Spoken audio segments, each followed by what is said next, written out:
Bərdədə qadın onunla evlənmək istəməyən, evlənməkdən imtina edən 25 yaşlı sevgilisini yandırıb.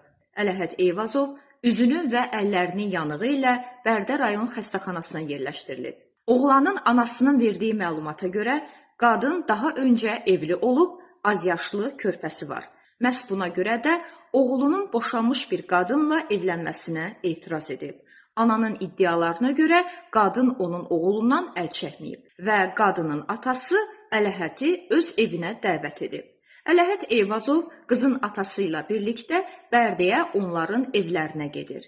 Evlərinə daxil olanda qadın Ələhətin üzünə və əllərinə deyilənə görə nüyüt töküb yandırıb. Hadisə belə baş verib və baxıram ki, rəylərdə bəzi xanımlar yazır ki, əcəb olub, bəs söz verib, ümid verib almayanda nəticəsi necə olmalıydı?